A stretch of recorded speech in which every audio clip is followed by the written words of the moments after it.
Sejam bem-vindos a mais um podcast do Manual do Homem Moderno, o seu melhor amigo na internet, o lugar onde a gente vem pra falar de amor, falar de vida saudável, bem-estar, amor próprio e... que mais a gente fala aqui, Arthur? Fala de tudo aqui, né? De filme, livro... Cara, aqui é o lugar pra você crescer como pessoa, crescer como homem e ter um pouquinho mais de qualidade aí na sua vida. E hoje eu tenho a presença maravilhosa e ilustre da incrível Natália Timmerman, autora de Copo Vazio. Tudo bom, Natália? Tudo bom, prazer enorme estar aqui, super obrigada pelo convite, Ed. Natália, conta pra gente, o que você faz? Nossa, uma pergunta... Essa daí é difícil de responder às vezes, né? O que eu faço? Bom, eu sou psiquiatra, né? Tá. Eu atendo clinicamente como psiquiatra, como psicoterapeuta, mas eu também escrevo.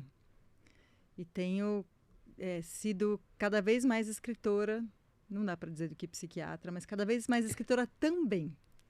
Além de ser mãe, né, de cuidar dos meus filhos, ter um companheiro em casa também faço essas coisas. A mulher coloca isso no currículo também, né? Ah, mas também toma muito tempo, né? Não muito tem como, tempo, cara. muito Ainda mais... tempo, Você acha que quem tem filhos acaba sendo quase um segundo trabalho, né? Um segundo job, ainda mais mulher que acaba tendo sobrecarga de trabalho sempre, porque é mais... mas em casa, acho que meu companheiro fica até mais com as crianças. É do que mesmo? eu. Pô, que sorte, hein? Que benção. É. O que a gente recebe de relato aqui de gente que acaba sofrendo, mas isso aqui é pauta para um outro momento. Natália é autora do maravilhoso Copo Vazio, livro que lançou ano passado, é isso? Foi ano passado. Do que se trata o Copo Vazio, Natália? É um livro de literatura, conta uma história, um romance, né? Uma história de um desencontro amoroso, né? Porque as histórias de amor que dão certo a gente não costuma contar, né? Não, jamais. As histórias de amor boas de contar são as que não deram certo. E a história do desamor, do não relacionamento entre Mirella e Pedro, né? Mirella é uma mulher bem-sucedida, de seus 30 e poucos anos, e arquiteta, tudo que é considerado de sucesso, ela tem, menos um homem, né? Que existia e existe ainda, né? Talvez um peso muito grande, né? Para estar no relacionamento para as mulheres, né? Para os homens não. Acho que isso foi mudando ao longo do tempo, dos séculos. Mas para as mulheres ainda não mudou completamente.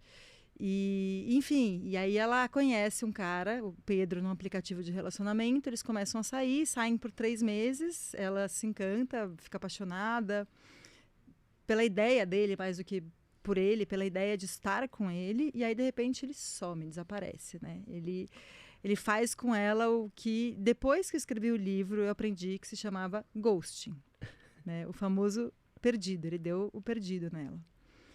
E foi curioso, né? Porque eu não escrevi o livro pensando num conceito, né? Vou colocar esse conceito em prática, não. É um livro de literatura, uma história, só que aí ele chegou, ele tocou num ponto que parece que é algo que tem mobilizado muitas pessoas, né? Porque parece que é uma prática, acabou sendo uma prática, né? O ghost, né? Quase, enfim, tem até todo um vocabulário. Já vamos falar sobre isso. Do jeito de se relacionar, isso. E aí hoje a gente vai falar um pouquinho aqui sobre relacionamentos, falar um pouquinho sobre tudo que tem por trás de relacionamentos, pegar um pouquinho da sua vivência, da sua experiência. Pra quem tá chegando aqui na nossa live, tivemos probleminhas técnicos, é isso? Deu uma travada no zap aqui, mas voltamos, certo? Então estamos aqui ao vivo pra todos vocês. Bom, regrinhas da live de sempre. Sejam muito bem educados uns para com os outros, tá? Não façam nada que a mãe de vocês não se orgulhariam, tá? Sejam mais educados ainda com a nossa convidada que tá aqui. Tá aqui em casa, então a gente recebe muito bem nossos convidados aqui. Podem mandar suas perguntinhas, podem mandar suas interações. Tô lendo aqui os comentários do Alex Marçal, da Débora. Oi, Debolinha. Muito bonita sua calça, Débora. Já elogiei aqui pessoalmente, mas elogio de novo. Estevão Honório, Mário, todo mundo aqui chegando. E quero começar, Natália, falando um pouquinho sobre um conceito, que era um conceito muito fechado, restrito a quase ao meio literário, ao meio acadêmico, e que a gente tem visto ser cada vez mais popularizado, assim, em rodas de conversa, que é essa coisa dos amores líquidos. Você acha que a gente vive no momento dos amores líquidos? As relações, elas estão perdendo significados para as novas gerações? Eu acho que a internet transformou muito, né, as relações. As redes sociais, a grande profusão, a grande possibilidade de encontros, né, de muita gente, acesso a muitas pessoas, né, isso faz com que haja uma confusão entre o que é um perfil, o que é uma pessoa, né, e que isso acaba interferindo na maneira com que essas relações se dão também na realidade, né? É diferente você interagir com um perfil e interagir com uma pessoa. Não é a mesma coisa, né? A gente não fala o melhor. Quer dizer, a gente só fala o melhor da gente mesmo na internet. Ou quando fala não necessariamente o melhor, a gente está querendo mostrar alguma coisa, né? Claro que o que a gente mostra diz também sobre a gente. Também diz sobre a gente. Mas aquilo não é a gente, né? E muitas vezes... são muitas informações sobre uma pessoa que estão disponíveis nas redes, só que aquelas informações não são a pessoa, né? A pessoa, ela é feita daquilo e ela é feita de outras coisas que quando a gente vai com ideias muito prontas no encontro com alguém, a gente não consegue acessar, né? Eu acho que essa que é a questão. Aquele filósofo Byung-Chul Han, ele tem aquele livro Agonia do Eros, não sei se vocês já ouvi falar, conhecem. Mas não está na minha biblioteca ainda. Lá ele diz que o que falta, é curioso, né?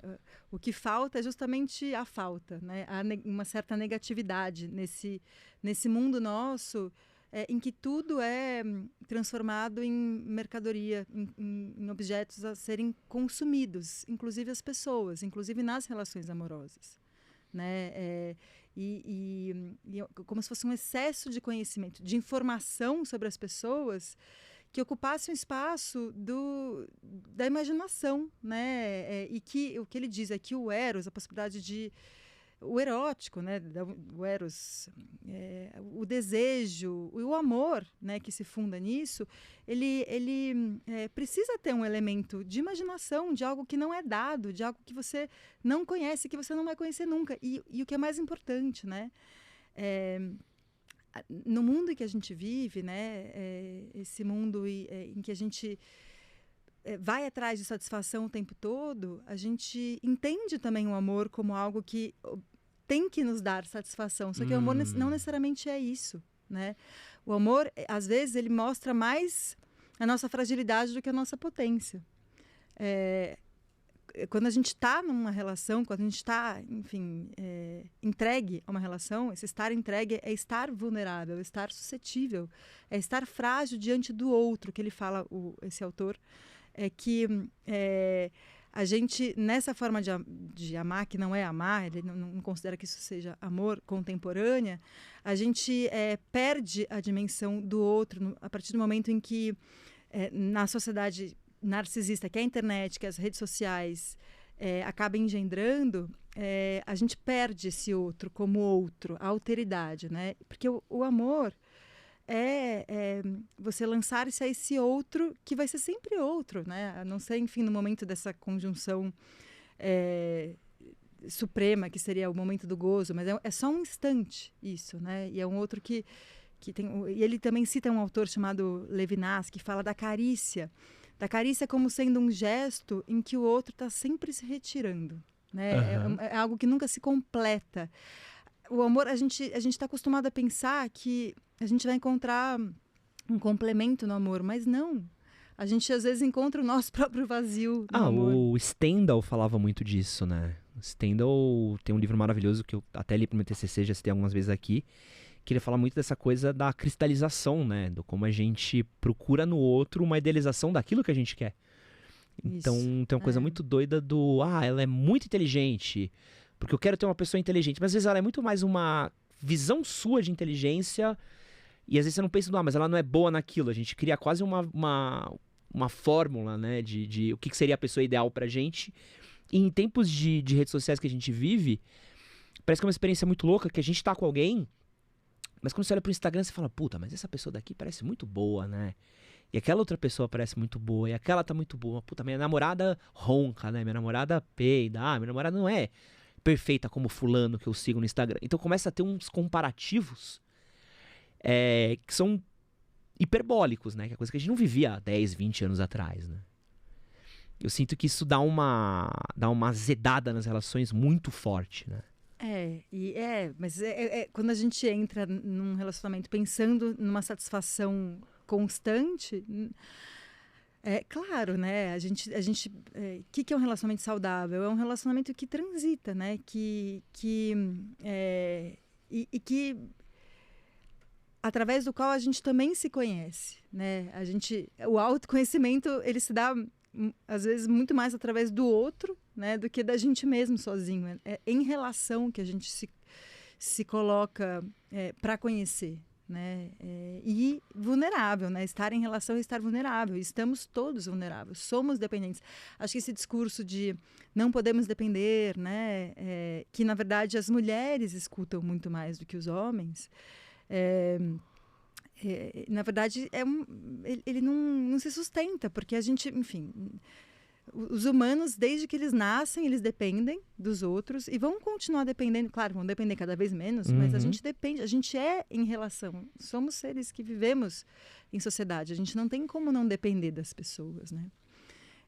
E o que, enfim, o que a gente acaba... Eu estou pensando nas mulheres aqui e vou tentar fazer o contraponto dos homens, né? Enfim, por exemplo, algo que eu vejo bastante no consultório, né? São as mulheres muito atentas aos sinais que o outro está dando de interesse. Se estão ou não estão interessados os homens, né? Tô falando aqui de relações heterossexuais. Se estão interessados nela, porque ele falou tal coisa, porque ele fez o sinal de tal coisa, como se... E aí eu pergunto, e você? O que você sentiu? Porque a gente fica tão... preso no outro, né? E acaba perdendo o parâmetro do que ela mesma está sentindo, né? Então, acho que o que a gente está sentindo é um certo guia, mas... eu acho que o amor, a entrega ao amor, ele é justamente o novo, né? Não tem regra, não tem isso que você fala, né? De olhar uma característica de alguém, essa pessoa parece ter isso, essa pessoa parece ter isso, nossa, essa pessoa tem tudo, né? Ou seja, eu vou gostar dela. Não há essa matemática, né? Quantas vezes a gente não escuta, né? Nossa, pior que não tem nada a ver comigo, ou não é alguém que supostamente eu gostaria, mas é algo que simplesmente acontece. Só que a gente tem estado menos aberto a isso, né? A esse acontecimento do amor. E até mesmo a frustração, né? Eu sinto que tem não sei se é uma coisa moderna, mas eu sinto que os relacionamentos antigamente, eles tinham essa coisa de durar muito tempo. E tem toda uma parada que a gente precisa sempre falar, que era uma estrutura muito machista da própria sociedade, de que tinha até a coisa do desquite, uma mulher divorciar era uma coisa completamente absurda para a sociedade, as próprias famílias sigam os princípios cristão muito mais forte, etc. Mas hoje tá absurdo. Hoje que eu tenho um amigo que namora 3 meses e termina, é doideira, assim, tipo, não rolou. Falei, pô, mas já? Então por que você começa um bagulho pra terminar, assim? A gente tá terminando mais rápido? A gente perdeu a tolerância à frustração dentro de relacionamento? Ou a gente tá tão impaciente que não... eu sei que vai vir coisa melhor? Ou é só um grande TDAH dessa geração em relacionamentos? É uma questão mesmo, né? É quase como se fosse começar vários relacionamentos, né? Ou viver vários relacionamentos curtos, né? Como se fosse abrir várias portas e não entrar em nenhuma, né? Não estou fazendo nenhum juízo de valor disso, né? Eu acho que é um outro jeito de se relacionar também, né? De poder ficar com várias pessoas. Tem uma paciente minha que falou recentemente... nossa, está sendo tão bom não estar num relacionamento... e ela namorou muito tempo, assim. Está sendo tão bom não estar num relacionamento... Estar solteira e viver isso. eu tô com medo de querer isso para sempre. Ela falou, e já fazendo autocrítica, né? Como se eu tivesse que querer estar num relacionamento. Acho que a mulher tem isso mais do que o homem. E isso historicamente, você falou de... antes os relacionamentos eram mais longos, se a gente parar para pensar na época da Jane Austen, que a gente tem enfim, os registros nos livros dela, que fala muito de casamento e muito essas protagonistas mulheres, e que inclusive tem ghosting ali, ou seja, ghosting não é algo de agora. Eu fiquei surpresa quando eu li Razão e Sensibilidade, eu já tinha escrito Copo Vazio, não estava publicado ainda, mas já estava escrito. E aí eu achei ali eu tava lendo e falei, gente, isso aqui é ghosting. Uma personagem, Marianne, ela se apaixona pelo Willoughby, e aí o Willoughby de repente some, desaparece. Só que aí não é no celular, né? Não bloqueia no celular, ele mudou de cidade. Não fica cinza no zap, né? Ele foi embora, exatamente. Só que ela fica muito mal, ela quase morre, ela adoece, né? E parecia um envolvimento, todo mundo achava que eles estavam se envolvendo. Isso, enfim, há 200 anos, né? Então, eu acho interessante, a literatura, ela possibilita pra gente isso, né? De ver que tem algo que não muda, mesmo 200 anos depois, né? Ainda que o jeito de se relacionar ali fosse muito diferente. Tem um outro livro, são quadrinhos, eu gosto muito desse livro, chama A Rosa Mais Vermelha Desabrocha. Não conheço. Liv Strömquist, é uma sueca. É um livro que fala sobre o amor nos tempos do capitalismo tardio, ou seja, nos nossos tempos. É quase um tratado de sociologia em forma de quadrinhos. E agradeço muito a Bruna Maia, que é uma quadrinista que pensa muito os relacionamentos também. Eu acho os quadrinhos dela incríveis, e ela que me mandou esse livro. E eu aprendi muito sobre o meu próprio livro, lendo esse livro da Liv Strömquist. É muito legal. E o que ela fala é o seguinte, né? Ela vai fazer vai olhar historicamente pro amor. Como era o amor, por exemplo, na época da Jane Austen? Antes, o que pegava bem no amor? Pegava bem um homem fazer promessas e cumprir as promessas, né? Garantir e querer se casar e ter muitos filhos, se garantir para os herdeiros dele enfim, segurança, boas condições. E a mulher, a maneira que ela tinha de se garantir era principalmente pelo casamento. Né? Naquela época, então. E aí, o que ela diz é que isso foi se transformando ao longo do tempo. Se a gente pensa hoje, o que pega bem? O que pega bem é o cara que é blasé, né? Enfim, ou a mulher que é blasé. Colocar, dizer o próprio sentimento, hoje, é como se fosse sinal de fraqueza. Cafona, né? Cafona. E ela gruda demais. E não sei o quê. Tem uma coisa de jovem, não sei se você já viu, que pra quem tá solteiro é bizarro, que é casal que não tem foto na rede social. Então você vê o perfil da garota, você fala, tipo, não tem ninguém, tá sempre sozinha, tal, deve estar solteira.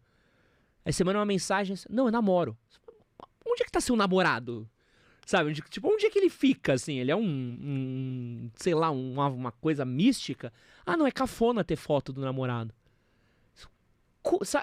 Virou... Parece que gostar de alguém saiu de moda, assim, é uma coisa meio... É engraçado, né? Tipo, você gosta, mas não pode gostar muito. Aí você tem que gostar um pouco, mas tem que manter uma distância. É quase um jogo de quem vai dar a primeira carta, mas não pode dar muita carta, senão você perde. Você tem que dar um... Essa autora, Liv Strömquist, chama isso de a performance da indiferença, né? E por que Excelente termo, meu Deus. E o que ela diz, por que isso se transformou? Por que está sendo assim, né?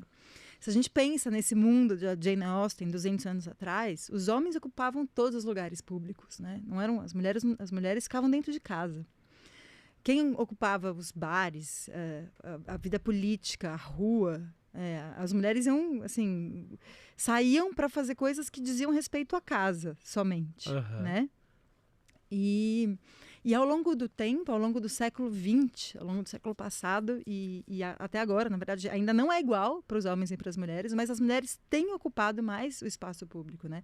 As mulheres têm o espaço de trabalho, né, que as mulheres passaram a ocupar, sair da casa, sair exclusivamente do papel de mãe ou de dona de casa, né? As mulheres ainda, na verdade, na maior parte do tempo, curioso quando você falou que sorte que seu companheiro, não deveria ser sorte, né? Deveria ser assim. Simplesmente, né? Os homens deveriam dividir as tarefas domésticas e os cuidados com os filhos do casal de maneira igual, né? Deveria ser assim. Ou até, enfim, ou até ficar mais, por que não, né? Se a mulher trabalhar mais. Mas acho que isso daí é uma grande... daquelas dívidas históricas nossas. Exatamente. Que a gente tá começando a lidar agora.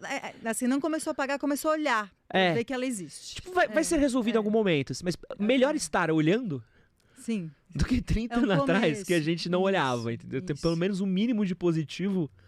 A gente tem que... Senão é foda, né? Porque senão... Aqui a gente morre de... Cara, cada assunto que a gente entra, você fica tipo, meu, puta... Tá uma merda, mas já foi muito pior. Sim, estamos num caminho, num caminho. E eu acho importante falar disso, né? É importante mesmo falar disso. A gente adora... Uma coisa que eu gosto muito de fazer sempre que vem convidado homem aqui, e é uma coisa que até pega uns caras de surpresa, é perguntar da relação deles com os filhos. Ah, isso é muito legal. E pega muita gente de surpresa. Porque... E até uma coisa que eu falo pro Arthur, assim, eu falo, cara, me avisa se o cara tem filho ou não.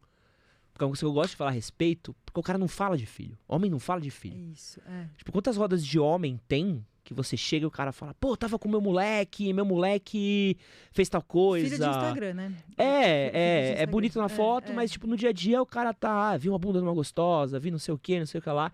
E a própria relação do homem com o filho é uma coisa meio quase que autoritária, assim. Tipo, qual que é o maior vínculo que o cara tinha com o filho? Ah, meu filho vai torcer pro meu time, meu filho vai pegar mulher, meu filho tá machucando as menininhas na escola.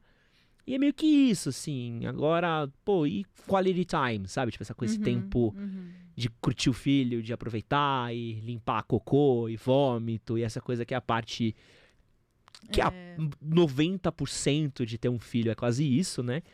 É muito pouco falado, assim. Então, eu gosto muito, assim. É um lugar que deixa muita gente desconfortável. É impressionante. Eu acho legal que você faça isso.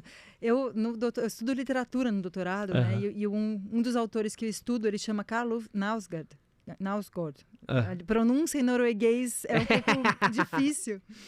Mas ele fala bem peculiar, assim, e bem sintomático, né, do que a gente está falando. Porque ele fala muito, a obra dele, a principal obra dele, o principal livro dele é uma série de romances chamado Minha Luta, em que ele fala dele, assim, ele conta a vida dele em detalhes minuciosos. Que legal. É muito legal. E eu acho que eu fui estudar isso no doutorado para entender por que me fascinou tanto, por que eu gosto tanto dessa obra. Ele constrói um lugar para o qual, cada livro novo, são 6 volumes, a cada livro novo que eu começava, dava, sei lá, 6 meses de leitura de um para o outro, eu percebia que eu estava com saudade, com vontade de voltar para esse lugar. E ele fala muito do cuidado com os filhos, na Noruega, né? E ele fica bastante tempo com os filhos. Só que aí ele é alçado a um certo lugar de herói, como se fosse, assim, nossa, olha como ele é um bom pai. Mas, na verdade... E por que até bem pouco tempo, até ele, vamos dizer assim, os escritores não falavam da relação entre pai e filho, assim, nesse sentido dos pais cuidando dos filhos, simplesmente porque não eram eles que cuidavam. Mas sabe o que é muito louco que eu tenho reparado, pelo menos em cultura pop, não sei como é que tá na literatura, que virou um tema muito recorrente. Então, eu gosto muito de videogame, sou muito fã de videogame. Então tiveram pelo menos aí uns 2, 3 jogos bem grandes, recentes, e aí eu posso citar The Last of Us, que é um fenômeno, e o God of War também, que é um puta de um jogo grande, e são jogos sobre paternidade. Ah, olha só que legal. E a gente tá falando de uma mídia que é extremamente pra homens, é uma mídia que normalmente é muito sobre militarista, então é sobre tiro, guerra, explosão, que é a visão que as pessoas têm de videogame. E quando você pega The Last of Us, é um jogo que fala sobre um cara que perdeu a filha, e aí ele começa a cuidar de uma outra menina, e aí é ele meio que tendo, tipo, a redenção dele, e ele como tendo pai. que encontrar um lugar de afeto. E o God of War é um cara que é péssimo, é um cara que tem decisões horríveis de vida, e aí ele tem um filho, E é ele tentando fazer com que o filho não seja tão ruim quanto ele foi ao longo da vida dele, assim. Então são temas, né? E acho que são coisas que a gente... Quantas histórias de pai e filho tinham há 30 anos atrás? 40 anos atrás? Então, tinha através... a gente sabia o ponto de vista do filho falando da relação com o pai, né? Mas não do pai falando do filho. Né? Porque os pais estavam fazendo outras coisas enquanto as mulheres estavam cuidando. E aí, voltando para o raciocínio, quando a conversa é boa, a gente só para terminar aquele raciocínio, porque eu acho muito legal a maneira como ela explica essa questão da performance da indiferença, né? A Liv Stromquist, nesse livro que chama A Rosa Mais Vermelha Desabrocha, é um nome diferente de livro, história em quadrinhos.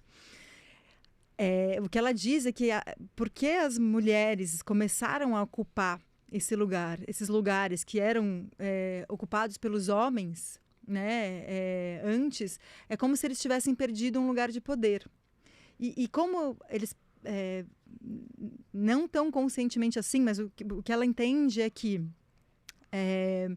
isso fez com que eles passassem a exercer esse poder dentro da relação. E como se daria esse exercício de poder dentro dos relacionamentos afetivos amorosos? Seria isso, a performance da indiferença, né? Porque se amar e estar vulnerável, para eu exercer esse poder, eu não posso estar vulnerável. Só que aí, o que você perde? Você perde o amor. Você perde justamente a possibilidade de amar, a entrega, né? É um tiro no pé, porque se amar é estar vulnerável e eu quero amar, estar por cima no amor, exercer o poder no amor, eu perco o amor. Cara, a Natália não sabe, mas ela acabou de escrever os Red Pill de um jeito muito mais bonito que os próprios caras conseguem se descrever, né, mano? Nossa! Tem todo um movimento hoje em dia que é exatamente isso que você falou, assim. Dos caras que não querem mais se relacionar. Eles se recusam a relacionar, porque eles falam que é um conceito meio bizarro, que todas as leis estão contra os homens e as leis só protegem as mulheres. E fala que a sociedade hoje só protege as mulheres e os homens são vítimas de toda a perseguição da sociedade. E eles falam que o jeito deles lidarem com isso é eles não namorarem mais. Então é isso. Você descreveu isso. Tipo, você ia falando, eu tipo, é exatamente isso. E a gente vê, óbvio, e tem muita gente que até acaba chegando na gente completamente frustrada e dodói da cabeça porque simplesmente cortou uma coisa que é muito cara pra nós, que é o vínculo afetivo e o feminino da vida. Tipo, o cara não tem relação com nenhuma mulher. E é uma coisa que você fala, como é que você consegue cortar 51% da população da sua vida, sabe? Pois é, e é justamente isso, né, que o Byung-Chul Han fala, né, dessa perda da possibilidade do vislumbre do outro, da alteridade, né, do que não é si mesmo. E eu digo isso assim, não só nessa dicotomia homem-mulher, acho que isso também nas relações homossexuais, né? Enfim, o outro ser humano, né? Estar com outra pessoa, estar aberto ao outro, e aí isso é estar aberto à própria fragilidade. Tem uma pergunta que chegou aqui, e acho que ela encaixa muito bem com o que a gente está falando, que na verdade é um comentário do Alex Marçal. Ele mandou o seguinte: estamos falando de relacionamentos amorosos. Mas isso é sobre todo tipo de relacionamento. As pessoas cada vez mais são individualistas, mas ainda dependentes de afeto. Isso entra num tópico que é uma coisa que a gente tem visto cada vez mais sendo falado, que é essa coisa da carência afetiva. De onde que vem essa nossa necessidade de afeto? Porque ao mesmo tempo que é importante ter essa carência, esse afeto, esses vínculos, esses traços, isso às vezes vira quase compulsivo, né? Se torna quase um transtorno para algumas pessoas, né? Sim, eu acho que aí é a nossa desmedida mesmo, né? Nesse modo de satisfação em que a nossa sociedade se funda, né? A gente precisa se satisfazer. E o outro não está ao nosso dispor para nos satisfazer, né? E estar num relacionamento não é se satisfazer necessariamente, muito pelo contrário. Às vezes é fonte de frustração, é fonte de autoconhecimento pela frustração, né? Porque o outro nunca vai ser o que a gente espera, nunca vai ser o que a gente espera que ele seja, né? Acho que estar num relacionamento amoroso é se deparar com isso, né? E então com as próprias expectativas, então com com a possibilidade do outro, com conhecer esse outro, né? Acho que, sim, na paixão, principalmente, né? Algo de idealização que muitas vezes no amor não se confirma. Acho que por isso que você tinha falado antes, né? Relacionamentos que são curtos, que duram só 3 meses. Muita gente se relacionando pouco. E acho que parte disso vem da sensação de que há uma abundância de pessoas disponíveis para se relacionar. Os aplicativos, eles dão essa impressão, né? Se não dá certo com essa aqui, tem essa, tem outra. Só que o amor não é ticar todos os itens. O amor não se dá aí, né? E o que... é o Alex que falou? Dessa necessidade de afeto, sim, a gente precisa de afeto, né? E o afeto não se dá necessariamente através das relações amorosas, muito menos o amor romântico, né? Esse amor idealizado. Eu vejo, assim, que tem... Eu sinto que tem muito o oposto, que é muito bizarro, assim. São 2 opostos muito claros que eu consigo ver. É uma galera que tá constantemente pulando de relacionamento em relacionamento, e pessoa em pessoa, e a galera que tá no corre, tá lá no jogo. E tem uma pessoa que ela tá miserável, assim. Ela é tipo, cara, eu preciso de alguém, eu preciso desse amor, eu preciso disso. E se agarram e até mesmo... E eu quero separar pra gente falar de términos depois, mas a pessoa, tipo, se agarra como, tipo, a minha felicidade só vai existir a partir do momento que eu for amado, né? Como é que você, quando chega alguém num consultório, lida com essa pessoa? Qual que é o caminho pra conseguir tentar dar um norte do tipo, de não estar nessa dependência do outro? Acho que, primeiro, né? Cada caso é um caso, né? Mas acho que essas 2 situações das quais você fala, elas parecem os 2 lados da mesma moeda. Né? Esse excesso, né, de estar com várias pessoas e não tá com ninguém. A intimidade, né? Claro, tem relações... Acho que tem muitas perguntas. E os relacionamentos, eles quando a gente olha para eles, tem muita coisa que a gente pode pensar a partir daí. Primeiro, né? E é uma pergunta que está no meu livro, né, no Copo Vazio. Quando é que um relacionamento chega a se cumprir? Né? Tem gente que... Eu tenho pacientes que falam, nossa, eu não consigo... nada dá certo para mim, os meus relacionamentos não duram. Mas o que é dar certo, né? Dar certo é casar e ter filhos? Dar certo é um encontro de uma noite que tenha sido bom, né? Que tenha sido... O que é intimidade? Intimidade se dá com o tempo? A intimidade se dá com a profundidade? Depende, né? Depende. Acho que a maioria das vezes é com o tempo. Só que um relacionamento duradouro, ele pode trazer tédio também, né? Ele pode trazer o pior de você. Acho que a gente tá com... Meus pais ficaram 23 anos casados e deu muito errado. Então. Consigo falar claramente que deu muito errado. Tem relacionamentos que precisam terminar, né? Exatamente. Que insistir é o erro, né? E que não conseguir sair do relacionamento é o erro. Mas tem outros que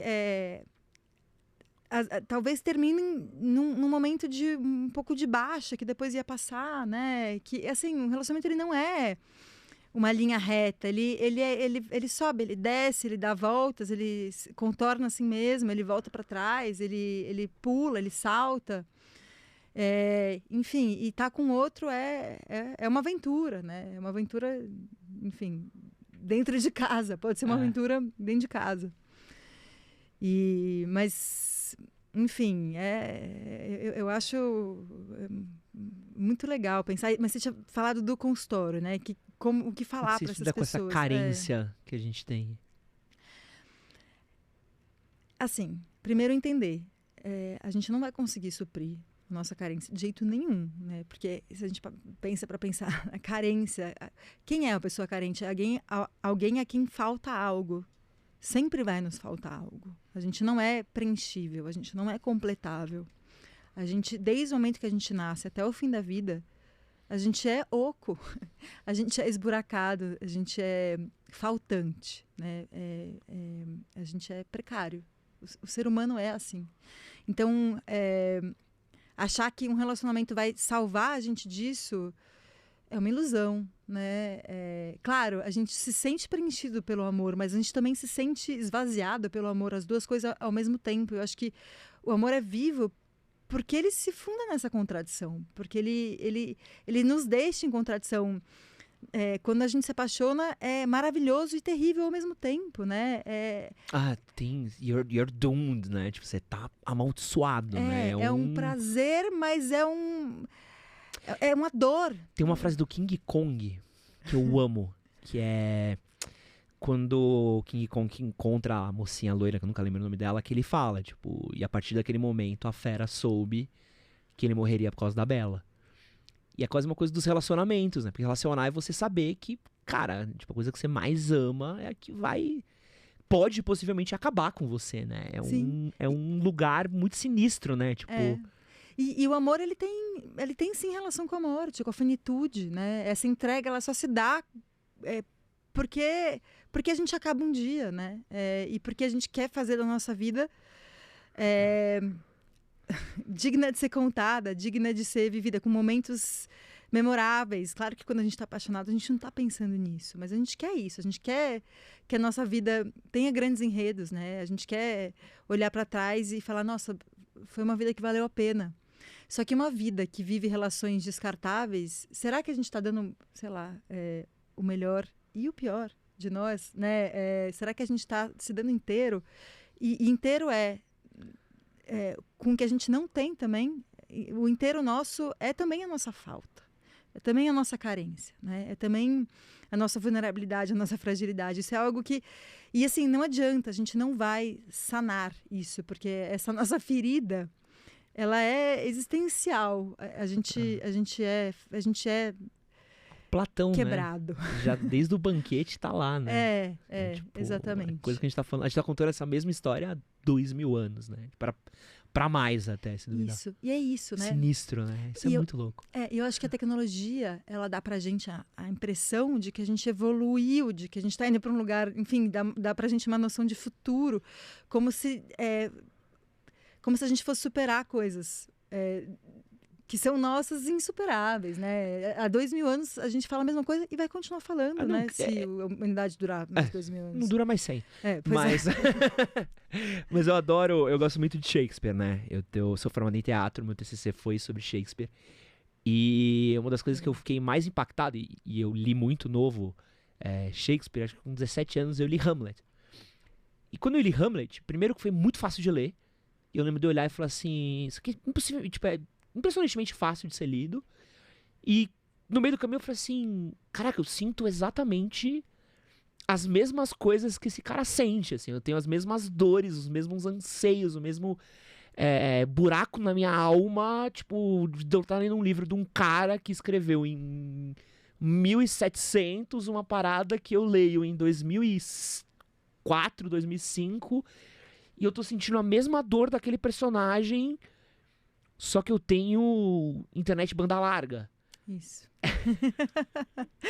E esse largo da internet não preenche isso é muito louco, né? Nossa dor é a mesma até... E aqui, essa aqui o menino Arthur falou pra mim, falou, tem que perguntar isso daqui pra Natália, que é sucesso, assim. E o Tinder? Então. E a gente pode substituir pelo Happn, pelo Bumble, pelo Escolha Perfeita. Que mais de aplicativo? Grindr. O Grindr acho que até menos, porque o Grindr, até o próprio nome é diferente. O Grindr é muito prático, né? É o match e match. Exatamente. É o match. Então, eu acho que os aplicativos, eles acentuam tudo isso, né? Essa sensação de que o outro é descartável. E aí, se a gente para pensar no ghosting, que é o meu livro, que era um livro de literatura e acabou virando um livro sobre ghosting, O Copo Vazio,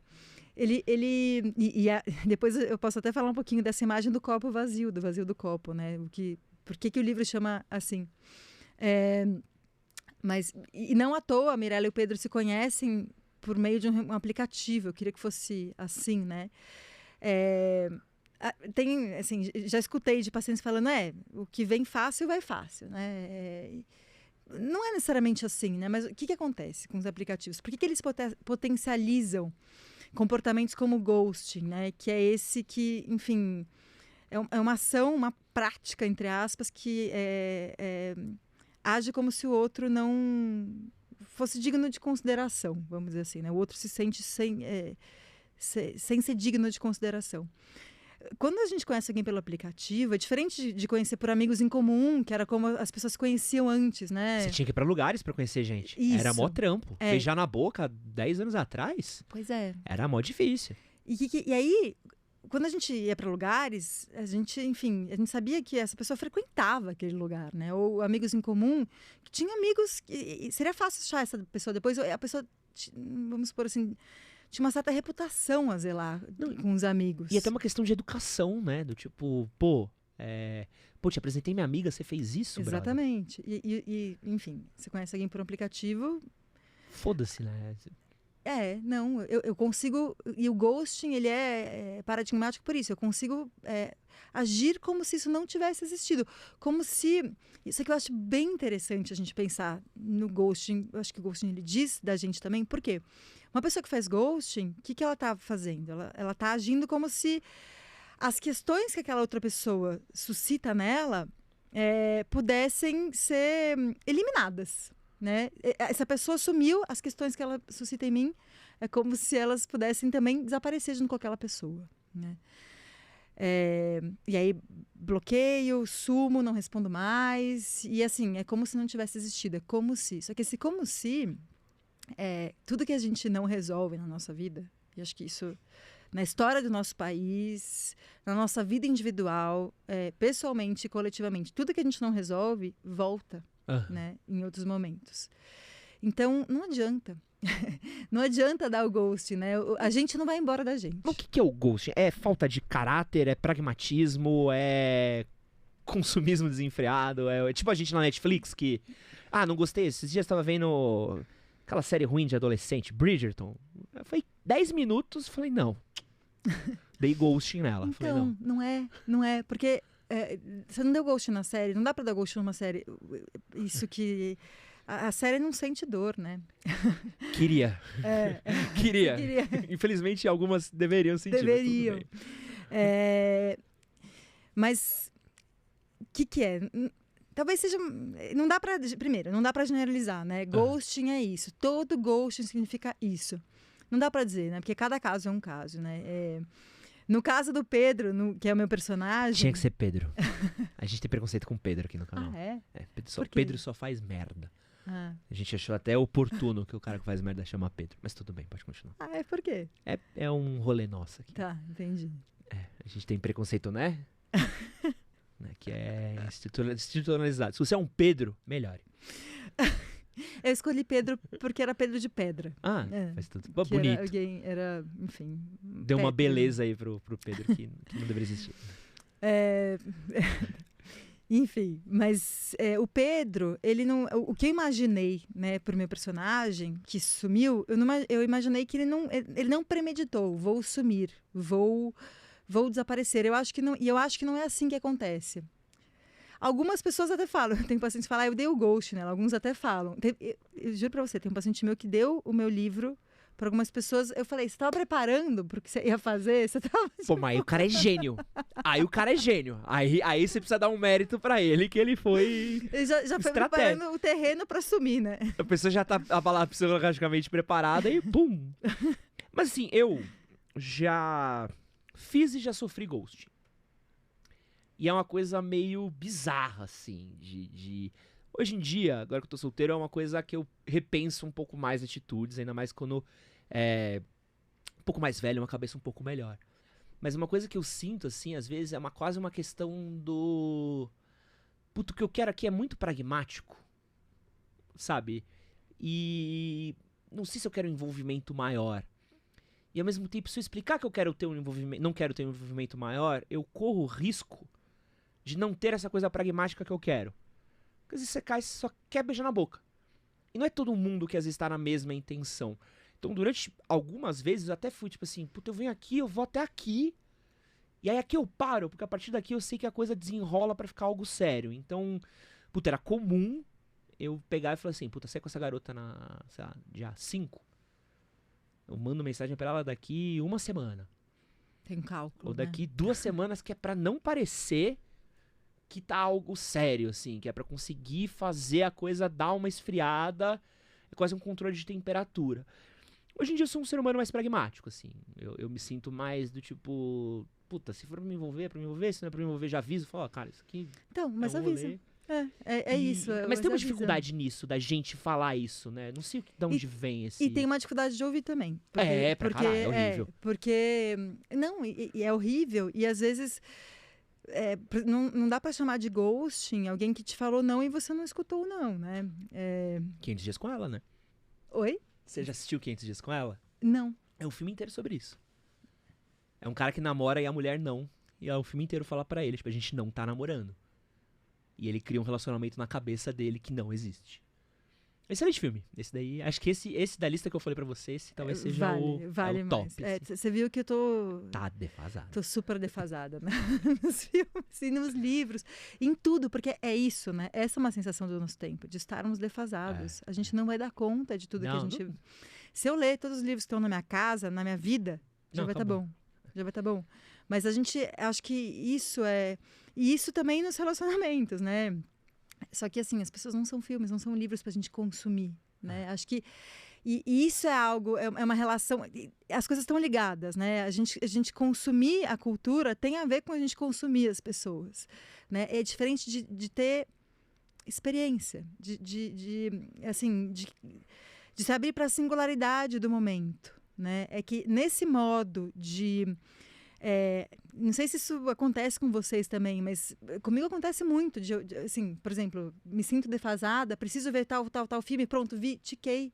Só que, gente, cultura não é isso, né? O prazer, a fruição da arte não era para ser assim, né? A gente perde. É que nem uma relação, né? Tipo, é um ser humano ali. Isso. E toda vez, por exemplo, que alguém fala comigo de, o que você acha de perder a virgindade com uma prostituta, ou me relacionar só com prostituta, coisas do tipo. Cara, é uma coisa de uma boneca inflável, sabe? Tipo, é uma coisa tipo que não é verdade. Aquilo ali não é sexo, aquilo ali não é romance, aquilo ali não é amor, aquilo ali é uma experiência vazia, é um job. Você tá com uma pessoa de verdade, você tá numa relação de sexo com alguém, é uma variante de fatores infinitas, que é cabeça, gosto, cheiro, vontade, desejo, mão, toca, foi, não foi, volta, música, curte, aproveita, aqui tá bom, aqui tá frio, ontem foi bom, né? Hoje foi ruim. E você tem que estar o tempo todo calculando, puta, dá muito trabalho. Então, viver dá muito trabalho. Mas né? Não é calcular, é justamente isso. Fazer e vai, né? Estar, né? É gente que tá, assim... condicionado a performar, né, a ser bom. Só que na entrega amorosa, o bom é justamente a entrega, é ir sem planos, é estar presente, né? Não é, bom, eu tenho que fazer tal coisa. Claro, você quer, sei lá, você quer que a mulher tenha prazer, você quer... Só que, às vezes, ela vai ter prazer se você também estiver aberto a conhecer o corpo dela, né? Enfim, a sentir o cheiro dela, sei lá, a experimentar coisas que te deem vontade de fazer ali na hora e que você nunca tinha feito e não sei... Não é pragmático, né? Não é pragmático, muito pelo contrário. E a gente tá cada vez mais pragmático, né? Vi a série, foi pro próximo episódio, dei o swipe, curti a foto... E até assim, pragmático no orgasmo, pronto, né? É isso. E não é... Claro, é importantíssimo, né? Mas também vai além, né? Acho que é uma das coisas... E é meio consequência, né? Não, eu tenho... Da entrega. Eu tenho um grande amigo meu, e já vou voltar aqui, tem uma pergunta excelente aqui, já venho pra você, Felipe, que você fez uma pergunta ótima. Mas eu tenho um grande amigo meu, que ele é amigo, a gente é amigo desde os 9 anos de idade. Então, puta, a gente cresceu junto, tô com 35. Então, cara, a gente tem mais tempo que a gente se conhece do que a gente não se conhece, que é completamente maluco. E a gente foi no jogo de futebol esses dias, a gente tava conversando e a gente tava falando muito sobre uma coisa que se perdeu, assim. A gente tava falando sobre a nossa juventude. Porque a gente teve 20 e poucos anos, a gente até tinha celular. Só que o celular era uma coisa muito pragmática, assim, era muito liga, desliga, já era. A gente perdeu. Sabe? Sim. E a gente tava conversando sobre como a gente se encontrava, e a gente tinha um hábito de se encontrar numa rua do Tatuapé, e era muito comum a gente ir pra lá sem um falar com o outro. Então, às vezes eu ia, parava o carro, tipo, ficava, sei lá, uns 20 minutos, chegava alguém, falava, e aí? Tipo, não era nenhuma surpresa pra gente, que, tipo, a gente falava assim, uma hora ou outra alguém vai colar aqui. Ou de ir pra lá e tá alguém fumando um cigarro, assim, e aí, mano, beleza e tal. E a gente sabia que a gente ia se encontrar, e a gente se encontrava pra trocar ideia e pra ficar junto, e às vezes a gente até falava pra assim, tipo, quando eu penso na nossa amizade, no nosso rolê naquela época, eu penso muito estranhamente em silêncio. Isso, a gente perdeu isso. Porque era uma relação muito... a gente tava tão naquele momento e não tinha mais nada, a gente não sabia o que tava acontecendo no mundo. A gente não tinha o Twitter pra avisar que tava tendo uma guerra em algum lugar, ou o Bolsonaro fez isso, ou o Lula transou, ou o Ciro fez não sei o quê, ou tá acontecendo tal coisa em tal lugar, ou tão queimando a Amazônia, a gente não tinha. O que a gente tinha era a gente, e parecia tudo tão silencioso e tão mágico, que parecia que a gente vivia numa bolha, assim. E quando eu lembro, parece que é uma coisa que jamais vai se repetir, porque parece que a gente perdeu o poder do agora, assim, em tudo, né? A gente perdeu a presença. A internet mudou muito a nossa relação com o tempo. E isso mudou muito a nossa relação com o amor e com os outros, né? Acho que a gente perdeu a possibilidade de silêncio, né? A gente tá... tudo vira tarefa, inclusive responder às pessoas, né? E tem que ser uma resposta imediata. E o afeto é medido pelo tempo. Se a pessoa demora para responder é porque ela não me quer, né? É uma medida que acaba ficando deturpada. Não deveria ser assim. Isso não deveria...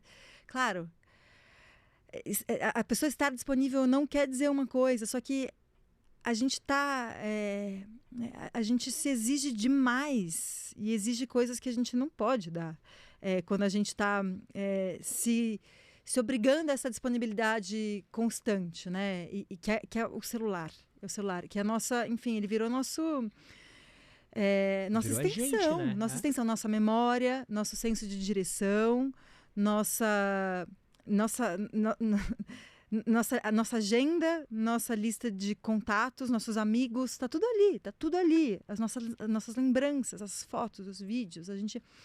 E o que eu acho que a gente perdeu? Eu vou parecer um pouco nostálgica, né? Mas eu gostava muito de por exemplo... sei lá, ver fotos de uma viagem, aquelas que ficavam nos álbuns de foto, né? Ou, enfim, de repente me deparar com uma foto numa caixa de foto. Nossa, olha essa foto. Ou receber uma carta, né? Acho que a carta, ela é bem simbólica nesse sentido, porque tinha o tempo de resposta. A gente escreve e a gente manda. E aí, sei lá quanto tempo depois a gente vai receber uma resposta. E esse tempo é importante. Ele era importante. A gente perdeu esse tempo. Não existem mais correspondências nesse sentido. A gente não escreve mais carta. A gente quer e-mail, a gente quer... Nem e-mail, né? A gente quer WhatsApp. A gente quer WhatsApp, a gente quer resposta agora. Só que o amor, ele precisa desse tempo, ele precisa desse ar. E ele precisa de solidão também. Ele precisa de solidão. Eu amo uma frase de um autor chamado Gaston Bachelard que fala: é na solidão que as paixões se cozinham. Porra, é muito. Estando sozinho que a gente vai aprender a estar com o outro também, né? A gente precisa desse contraponto. A gente precisa da diferença entre o público e o privado, entre o que a gente mostra, o que a gente guarda, entre o que a gente revela, o que a gente esconde. A gente precisa disso. A gente passa a vida inteira no público, e o WhatsApp, o celular, o Instagram, os stories, a gente mostrar nossa vida o tempo todo para todo mundo, a gente dividir tudo. A gente perde... as nossas experiências ficam superficiais, a gente perde lastro, a gente perde substância, as coisas ficam todas iguais. Tem um conceito japonês que eu gosto muito, e agora eu posso falar um erro aqui, mas o Max fala isso muito mais bonito que eu, do Entre Planos, que é um ma. Eu adoro esse conceito. Você já ouviu falar desse ma? Não. Que ele é o vazio dentro das coisas. Sim. Então, tem uma coisa que eu sempre acho incrível, que é um momento que existe num primeiro beijo. Que é aquele momento que você olha pra cara da pessoa e é um momento que você não fala nada. É aquele momento de aproximação que aquilo ali não tem fala, não tem conversa. É só um... Ou quando você termina de dar um beijo com alguém, você tá com alguém e tem aquele vazio. É uma tarde a dois no sofá. Que às vezes você tá vendo uma coisa na TV, mas ninguém tá prestando atenção e vocês não estão dormindo, mas vocês não estão conversando e você tá num contexto que você não precisa falar nada. É a mera existência, a mera coisa de vocês existirem é incrível. E eu sinto que relacionamentos antes E lembro de relacionamentos antigos meus, disso, do tipo, puta, não vi minha namorada hoje, vou ver ela só daqui 3 dias. Como será que ela tá? Como é que tá passando? O que será que tá passando na cabeça dela? Como é que... E você podia até ligar, você podia até conversar, podia até mandar uma mensagem e tal, mas era uma coisa que tinha um certo eu não sei. Isso. Eu não sei. E gerava uma coisa meio do tipo... Nossa, que gostoso vai ser quando eu ver ela, porque isso aqui vai nutrir esse mar, esse buraco que eu tenho, que eu tô desejando dela. O amor, ele acontece nesse buraco, nesse vazio. Por isso que meu livro chama Copo Vazio. E tem uma frase do Leonard Cohen, e que meu segundo livro chama Rachaduras, é um livro de contos, porque vem dessa frase, que ele fala: There's a crack in everything, that's how the light gets in. Tem uma, que bonito. Tem uma rachadura em tudo, né? Tem uma fissura em tudo, e é assim que a luz entra. Né? Nessa quebra das coisas, das pessoas. E sim, acho que você tem toda razão quando você fala isso, né? No instante antes do beijo, é o que a gente não consegue dizer, é o que a gente não consegue preencher e não vai preencher nunca. E a gente precisa desse vazio, a gente precisa dar espaço para esse vazio, a gente precisa legitimar esse vazio, entender que a gente não vai preencher, e a gente precisa se amigar e também com esse nosso vazio, e também entender que ele dói, e às vezes dói mesmo, e tudo bem, né? Não tem problema. Às vezes a vida dói mesmo. Às vezes você foi muito gentil. Tem uma mensagem aqui do Felipe. Até fiquei triste agora. Às vezes a vida dói. Felipe Dias mandou aqui pra gente. Por que nos permitimos estar em relações tóxicas, mesmo percebendo todos os sinais? Como é que é essa relação do tóxico com o amor? Porque tecnicamente deveriam ser coisas muito... Pois eu gosto muito de uma frase. Tem um livro da Bell Hooks. Eu tô... Assim, eu já, enfim, gosto dos livros, né? Deu para perceber que eu tô falando muito de livro. Tudo sobre o amor. Saiu pela editora Elefante, da Bell Hooks. E lá, ela, na verdade, não é uma frase dela, é a frase de... Ela estava tentando entender o que era o amor e percebeu que, até aquele momento que ela estava escrevendo aquilo, praticamente só os homens tinham escrito sobre o amor, né? Inclusive para as mulheres, né? Os grandes teóricos do amor até aquele momento tinham sido homens, porque não as mulheres também a falar disso. E aí, mas curiosamente foi um homem que encontrou uma definição, né? Porque o que é o amor? E a definição que ela encontrou e que ela achou mais eficaz é: o amor é o que o amor faz. Né? O que quer dizer isso? Né? Que um amor que destrói não é amor. Né? O amor é o que o amor faz, quer dizer, o amor, ele precisa ter respeito. Né? Ele precisa... O que não quer dizer que o amor não vai doer. O amor dói, mas isso é diferente de violência, né? Isso é diferente de diminuir o outro, né? Isso é diferente de uma dinâmica de relação em que a ligação se dá por meio de algo destrutivo. E às vezes não é fácil distinguir uma coisa da outra mesmo. Não é fácil distinguir. Porque quem tá num... A gente conversou... Qual que é o nome do cara da violência doméstica? O cara incrível que a gente conversou. Sérgio Barbosa? A gente conversou com o Sérgio Barbosa, que ele tem uma ONG de ressociabilização de homens que cometeram violência contra a mulher. Ah, interessante. Então isso. O cara tá na ponta do... tá falando com a pessoa que ninguém quer falar. Uhum. E a gente até comentou um pouco disso, ele até falou que o cara que tá cometendo a violência, por muitas vezes, ele ama, ele acha que ele ama, ele tem muito claro pra ele que aquilo que ele tá fazendo, tipo, eu tô impedindo que ela saia com a roupa curta porque eu amo ela e não quero que ela seja pega por outro homem, ou outro homem deseje ela e tome ela de mim. Eu tô batendo nela, que é pra ela saber fazer a coisa certa pra que a gente continue junto. Eu tô prendendo ela porque meu amor é tão grande que eu não quero que ela vá embora, né? Então é uma dicotomia muito louca, né? Porque é querer cortar essa vulnerabilidade do relacionamento, né? Tipo, eu tô querendo tirar a parte ruim. E se apossar, né? Acho que tem uma questão da posse aí, como se ela fosse dele, como se essa mulher fosse dele, como se ela fosse objeto dele, e o amor, ele não é posse, muito pelo contrário.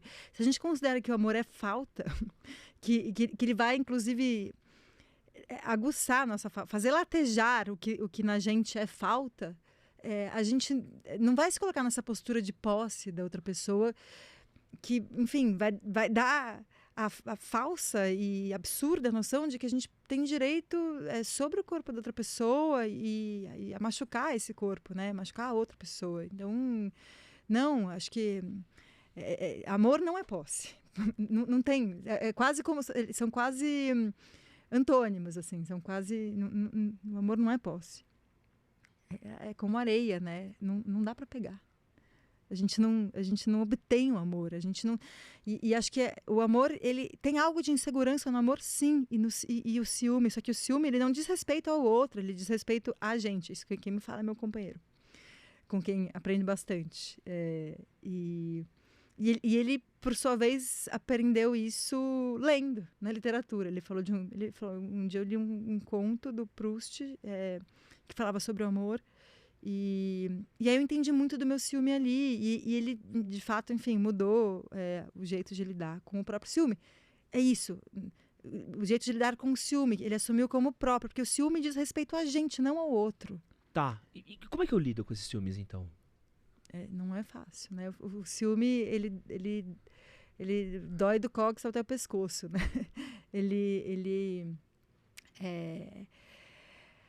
Acho que primeiro é isso, é entender que é nosso, né? Que o sentimento de ciúme não nos dá o direito de exigir nada do outro, né? E que, assim, não há garantias. Não há garantias. No amor não há garantia nenhuma. Nunca.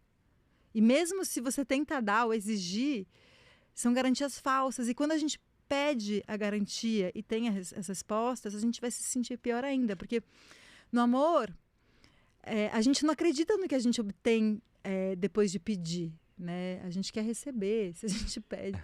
Né? Acho que essa é uma armadilha que os apaixonados armam para eles mesmos, às vezes, né? Não, e tem uma coisa que é sinistra, e para mim é muito sinistra, que é a pessoa que tem o prazer nos ciúmes do outro. Então. Eu já tive uma namorada minha que, eu fui perceber isso muitos anos depois, que ela tinha uma pira em fazer eu sentir ciúmes. Pois é, como se isso fosse sinal de amor, né? Era muito louco, assim, tipo, de estar no rolê, eu falava, vou ali pegar alguma coisa, voltava e tinha um cara falando com ela, e aí, tipo, por que você tá falando com o cara? Ela, não, o cara parou aqui e tal. Eu falei, tipo, e o cara claramente falou, mas o que tá acontecendo? E aí depois, com o tempo, a gente foi conversando, blá, blá, blá, e eu descobri que era um jeito dela de ver se eu gostava dela, era como eu ia reagir com a possibilidade de perder ela. Então era uma coisa meio do tipo bizarro, assim. Isso também gera um rombo na cabeça do outro lado. Você começa a falar, por que eu tenho que lidar com isso? Assim, relacionamentos depois eu até aprendi a lidar com isso de um jeito infinitamente melhor, assim. Eu sou uma pessoa com muito poucos ciúmes, assim. Tenho ciúmes específicos de coisas muito específicas, mas é meio bizarro, né? Eu fico... É meio doido, né? Do tipo, eu vou causar um mal pra me sentir bem, ou vou causar um desconforto pra validar um...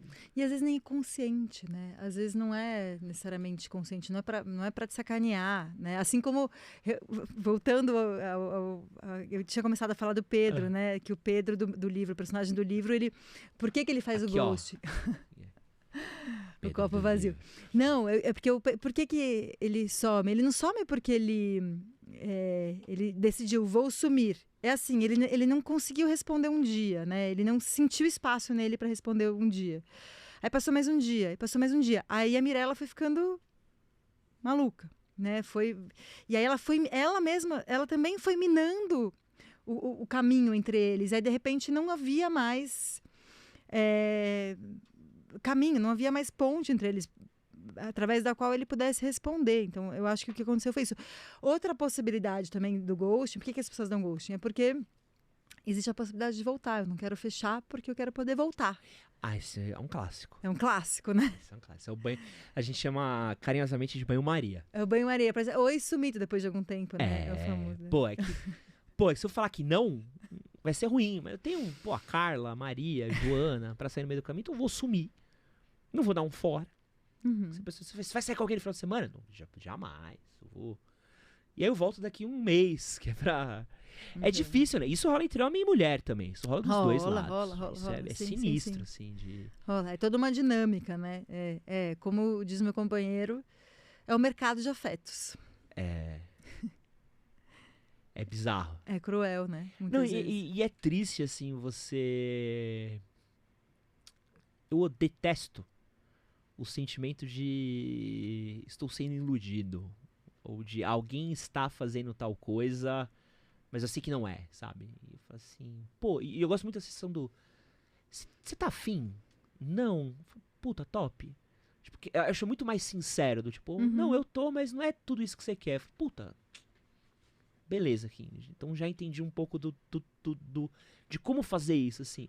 Porque onde eu acho que existe uma frustração gigante nos relacionamentos, e isso acontece muito, e acho que parte do ghosting é isso, é essa coisa de você não saber. Porque é agoniante você não saber, do tipo assim, mas vai ou não vai? Isso. Porque a dor que fica, o ghosting, principalmente é um jeito de terminar. Terminar sempre dói, né? Ou, enfim, quando você está envolvido, o não, ele sempre dói. Agora, por que a especificidade do ghosting torna isso pior? O que acontece quando o outro some sem dar explicações? Primeiro, cria um vácuo, né? A pessoa não sabe. E a gente não lida bem com o vácuo. Assim como, enfim, na física, a matéria ocupa o espaço vazio, ocupa esse vácuo. A gente também. E ocupa como? Com fantasia, né? É o gato de Schrödinger, né? O ghosting, assim. Tá vivo e tá morto ao mesmo tempo, né? Isso. E a pessoa pensa, mas deve ter morrido mesmo. Será que aconteceu alguma coisa grave? Né? ou o celular quebrou, deu pau no celular, perdeu o meu contato, né? É como se fosse um pêndulo. Os dois extremos desse pêndulo são esses. De um lado é uma tragédia, né? Tá na UTI, aconteceu alguma coisa muito grave. Do outro lado tá sem celular, acabou a bateria, sei lá, enfim. E esse pêndulo, o pêndulo ele para mais dos lados, né? Ele passa muito rápido pelo centro. E o que é esse centro? Ele não quer, ele não te quis e não pôde dizer, sabe? Sei lá por quê, por que razão dele, né? E indo um pouquinho... Quero só mandar um abraço aqui pro Gui Dias, que mandou. Essa live de hoje tá macetando, viu? Ai, desculpa. Você que tá sofrendo aí na sua casa, deixa o seu like. Vou te trazer uma coisa positiva agora, que agora o papo vai ladeira abaixo, tá, gente? Ai, gente, se já desculpa. tá doendo, se prepara. Deixa o like aí, que é pra vocês lembrarem a última coisa boa que vocês ouviram ao vivo hoje, tá?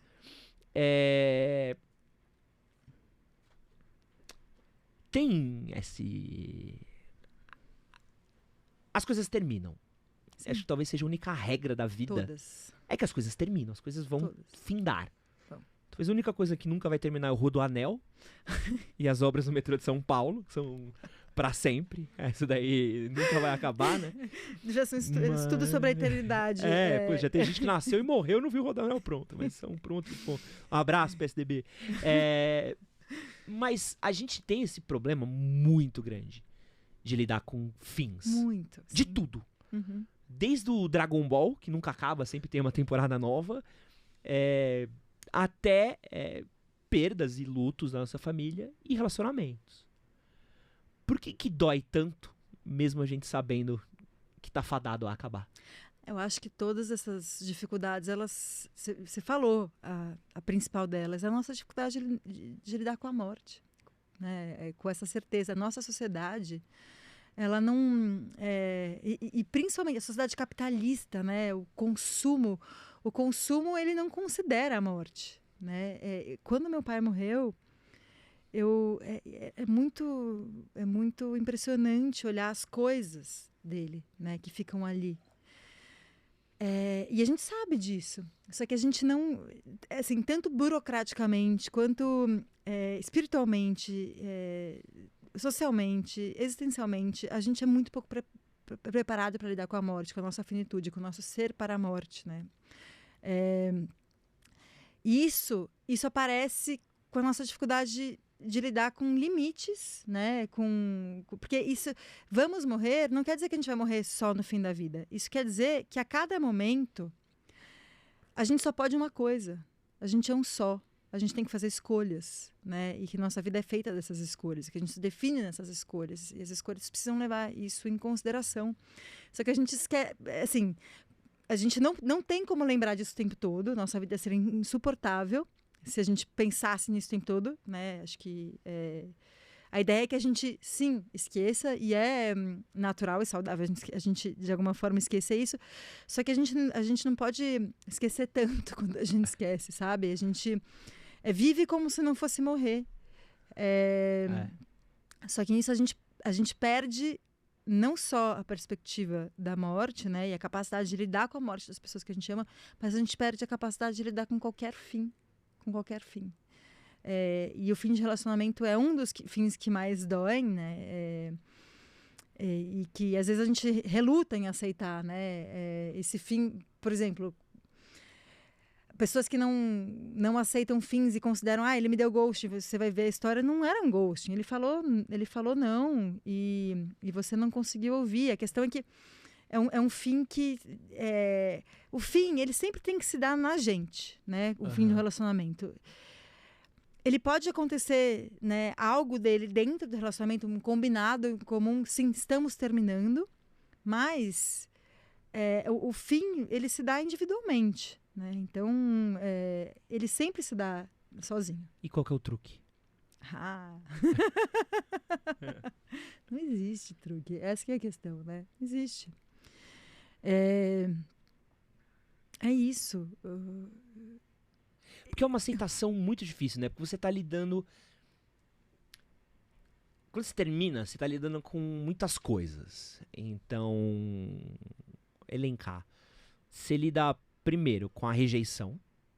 Porque automaticamente, todo término, você se sente indesejado, do tipo, pô, a pessoa que me queria não me quer mais. Então, será que um dia alguém vai querer? Isso é um. O 2 é a perda mesmo daquela rotina, tipo, acabou. Você tá num relacionamento, eu vejo pela minha namorada, tipo, cara, a família dela era minha família. A partir do momento que termina, não é que eu perdi um pai, uma mãe, eu perdi uma família inteira. Penso que eu perdi um complexo inteiro de coisas que eu vivia que não existe mais, porque não tá mais na dinâmica da minha vida. E por mais que eu possa até falar, conviver, aquilo não existe mais. E você perde também uma perspectiva, que é o que dói mais. A ideia de futuro. Que é tudo aquilo que todas as próximas temporadas da série que você ia viver e que estava planejado, de casamento, filho, pá. E essa pra mim é a que dói mais. Porque o que foi, o que era, o que teve, eu vivi, eu aproveitei, eu curti, trago memórias boas e tal. Mas o que poderia ser, a gente nunca vai descobrir.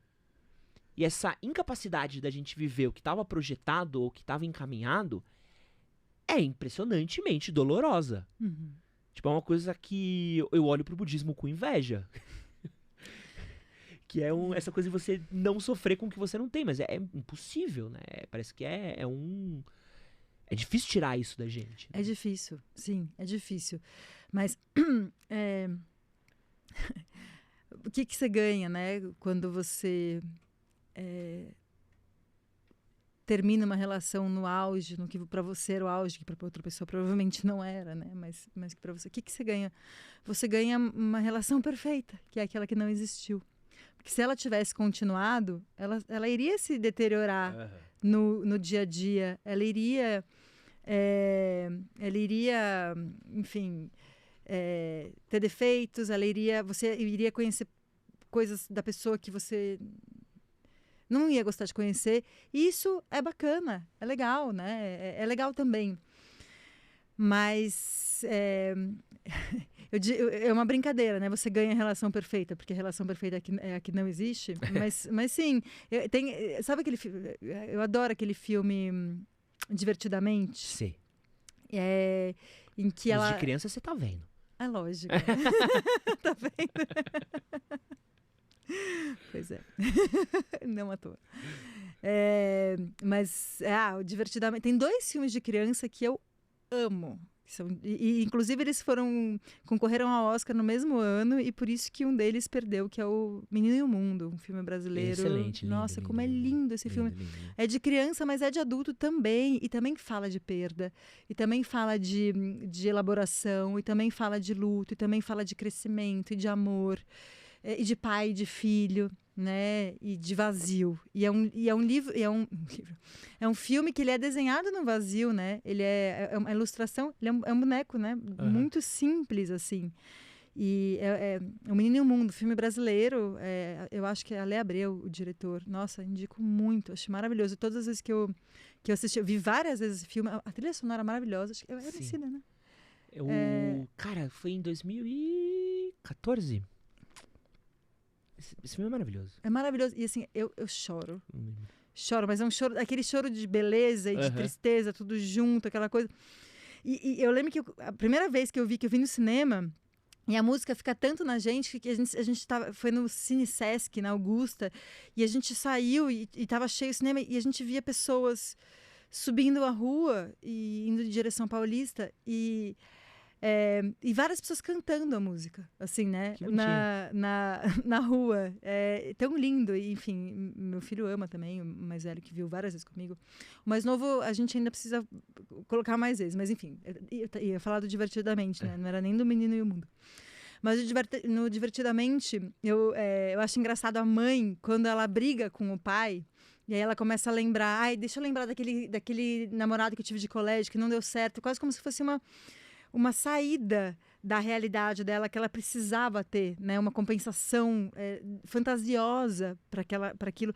Enfim, e a gente vive também na fantasia, né? A gente também é feito de fantasia, e a gente esses nãos do que não deu certo, do que não foi como a gente queria, do que a gente não escolheu, eles também fazem parte de nós, né? Eles também são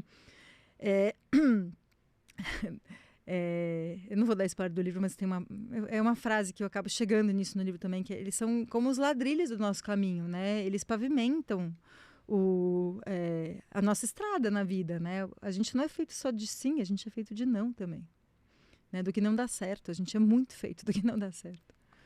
É mais não do que sim, na boa parte das vezes. E a traição?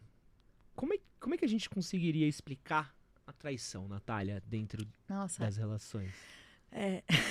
Bom, quanto tempo a gente...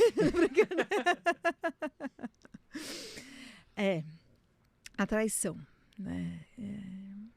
E tem sido interessante discutir a traição hoje, né, com a perspectiva do relacionamento aberto, né, do relacionamento não monogâmico, que eu descobri recentemente que não são a mesma coisa, né? Não são coisas diferentes. É todo um vocabulário, né, a ser estudado e pensado enfim, aprofundado. Mas a traição talvez seja uma maneira... Porque, assim, quando a gente está com o outro, a gente não tem como estar completamente com o outro, né? Isso é impossível. Eu não estou dizendo que trair é certo, tá? Eu acho que cada relação tem os seus combinados. Mas há algo em cada pessoa que nunca vai poder ser entregue, né? E que às vezes a traição ela entra às vezes, tá? Pode acontecer da traição ela tentar garantir esse espaço. Tem algo meu que eu não vou dividir com essa pessoa, né? Que é quase como se eu fosse então instaurar a minha individualidade, né? Através disso. Tem algo que, enfim, não vou dividir tudo. É impossível dividir tudo, né? Eu acho que nem o amor não é isso. Não é isso, dividir. Não dá, não se quer, não é isso. A ideia não é essa. Mas a traição é uma deslealdade, né? Não é legal. Mas eu acho que dá para entender ela nesse sentido, assim, da tentativa de instaurar essa divisão, né? Tem algo que eu não vou dividir, tem algo que eu vou viver sozinho, fora dessa relação, ou com outra pessoa, né? Fora dessa relação. E acho que ela diz desse voltar-se para fora também, né? Enfim, talvez já não esteja tão legal mesmo, né? Talvez... É meio sinistro, né? Porque eu tenho um amigo meu, e desculpa até te interromper, Nath, porque é uma coisa que é muito doida. Que eu tenho um amigo meu, que ele namorou anos coisa de, tipo, sei lá, 7 anos com a menina. Ele traía a garota. Era comum ele trair ela. E a gente fala, mano, tá traindo a mina e tal. Mas ele amava pra caralho a garota, assim. Amava muito, muito, muito, muito, muito, muito. Ela nunca descobriu dessas traições. Nem falo o nome pra ela não descobrir por minha causa. Mas quando ela terminou com ele, o cara ficou um lixo. E era muito doido na nossa cabeça, que era tipo... Eu lembro que até tava com uma garota na época, quando tipo, a namorada dele terminou com ela. Ela falou assim, pô, mas ele traía a namorada dele direto. Como é que ele tá mal, sabe? Tipo, ele merece isso, sabe? E é muito louco, porque na cabeça dele era uma coisa meio do tipo... Ah, não, eu tô beijando uma mina aqui que é... Talvez no próximo relacionamento ele possa pensar num relacionamento aberto mesmo, né? Em que ele não... jamais vai fazer isso. Então, essa que é a questão, né? Então aí, isso que talvez seja legal ele se pensar, então. Porque por que ele pode e ela não, né? Eu acho que é isso. Se ele se sente no direito, se ele quer estar numa relação, aí, enfim... Poxa, essa pessoa que ele ama tanto... Em que lugar ele coloca ela? Em que lugar ele coloca ele mesmo, se colocando numa relação em que a pessoa que ele diz que é, enfim, ele é louco por ela, é quem ele mais quer, ele faz isso com ela, ele se diminui fazendo isso, né? Ele enfim, acho que tem um espelhamento aí, né? Esse grande objeto, eu vou diminuir meu grande objeto de amor, quase assim, enfim... Não, e hoje em dia também é muito difícil você até mesmo parametrizar o que é traição, né? Isso, exatamente. Porque... Virtual é traição ou não? Então, sexo virtual é traição? Mandar um nude, receber um nude mas curtir uma foto de biquíni da garota é traição? Envolvimento emocional é traição sem sexo? Porque as pessoas se envolvem, né? Então, sonho é traição, né? Outro dia eu perguntei pro meu companheiro. Não fique bravo, tá? Eu vou falar aqui, se ele estiver, ele não vai ouvir. Mas se ouvir. Você nunca... como é que foi? Eu perguntei... Você não tem vontade de ficar com ninguém? Você não tem vontade de ficar com outras pessoas? Porra, se uma namorada minha pergunta isso, eu corro. Eu corro. Porque esse é o tipo de pergunta que começa uma treta. Porra! Não, e aí ele falou, tô de boa. Aí eu... Stone Connect. De boa. Tô de boa. Você ficou vermelho até. Isso. Não, o que? As perguntas pra mim suave. Sim. Fecho a cara, olho pro infinito. Tô maluco. Mas aí eu olhei pra ele e falei assim, mas... Ele, por que você tem? Eu falei, eu tenho. Lógico que eu tenho. Porque... Mas é lógico. Como não vai ter? Todos têm. Temos. A questão é o que a gente vai fazer com essa vontade. Porque o relacionamento é isso, é você escolher não trair, né? É você escolher seguir o pacto. Ou escolher um pacto em que caiba estar com outras pessoas, exercer esses outros desejos. Ou não. Eu acho que nem todo... E eu acho que é uma enorme questão, enfim... Enfim, abrir ou não abrir relacionamento. Eu não acho que todo desejo tem que ser realizado, né? Eu acho que a gente pode renunciar ao desejo, até porque desejo não é um imperativo, né? Não é porque eu desejo que eu tenho que realizar. É quase animal, né? Você falar que precisa realizar tudo que você quer, tipo, não, sabe? Tipo, eu, por mim, cagava na rua, sabe? Tipo, é mau trampo ir até o banheiro, mas eu tenho uma coisa minha... da sociedade que, não, vamos ser civilizados e vamos ali. Sabe, é uma coisa, não que eu queira cagar na rua, tá, né? Eu já quis cagar em muito lugar que eu trabalhei já. Mas é uma coisa sua de, tipo, a gente tem que controlar esse impulso, né? Tipo, é que nem se uma mulher bonita na rua, tipo, pô, você sabe que é bonita, você tem um desejo, você não vai gritar, gostosa, tipo, é uma coisa sua do tipo, não precisa, né? E isso é algo muito importante de aprendizado mesmo, assim, né? O que fazer com o desejo. E, de novo, o desejo diz respeito a você e não ao outro. Você não tem que ir lá falar, né? Você não tem que... É você que tá... E assim, desejo passa e se movimenta e se transforma em outras coisas também, né? E nos movimenta. E nos diz do nosso vazio de novo, né? É do nosso vazio que nasce esse desejo. E é o que diferencia a gente de um animal, né? Tipo, isso. Meu cachorro, quando ele quer comer pedra, ele também vai lá e come a pedra. Não tem nada que o cachorro come, literalmente, o cachorro come pedra. Deve estar com anemia. Não, ele é um bull terrier, ele come qualquer coisa que ele vê no chão. E... Cara, eu fico vendo, assim, gosto muito do meu cachorro, eu fico vendo, assim, tipo, isso aqui ele é um bicho por causa disso. Porque ele tem impulsos dele que ele faz. Ele come na hora que ele tem fome, ele come a coisa que ele vê, ele faz xixi onde ele quer, ele faz cocô onde ele quer, ele tá cansado, ele simplesmente deita e dorme. E a gente não, a gente é um ser muito mais complexo e a nossa diferenciação, além dos polegares opositores, é você saber que mesmo eu estando com sono agora, eu não vou dormir. Porque eu tenho meu trabalho pra fazer, eu tenho minha equipe pra cumprir com minhas tarefas com ela, eu tenho que voltar pra casa, tenho coisas pra fazer. E eu não vou suprir esse desejo automaticamente porque eu tenho essa capacidade, essa coisa complexa na nossa cabeça que não, você vai segurar esse desejo um pouquinho porque você tem outras coisas. Mas aqui sono é um pouco diferente. O sono do desejo sexual, né? Porque é mais complexo. O sono, a fome são, o Freud faz essa diferenciação, né? O desejo, a pulsão do desejo, ela é diferente, né? É outra coisa. Só que ela... a gente tem as nossas necessidades fisiológicas que aparecem pra gente em forma de necessidade de vontade também, mas aqui o desejo sexual, ele é um outro... Ele tem outras questões. Ele coloca outras questões em movimento, o que não significa que a gente tenha que realizar eles o tempo todo. Pelo amor de Deus. Não, né? E que a gente aprende também não fazendo, né? Liberdade. E esse discurso da liberdade, né? A liberdade é poder fazer tudo, é realizar tudo. Liberdade é poder não fazer também, né? Liberdade é poder renunciar. A grande liberdade está mais na renúncia do que na realização, assim, né? E a escolha, fazer escolha é um exercício de liberdade, né? Não é não escolher e ter tudo, pelo contrário, né? A gente exerce a nossa liberdade quando a gente escolhe. Eu tenho um supervisor, o Guto Pompeia, muito querido, tem livros maravilhosos também. Um livro dele é na presença do sentido, e ele fala isso. É quase como o dinheiro, a liberdade, ela se consome. Ela se consuma quando ela se consome. É quase como se a gente gasta a liberdade quando a gente faz escolha. Só que é só assim que ela se faz como liberdade, né? Liberdade não é fazer tudo indiscriminadamente.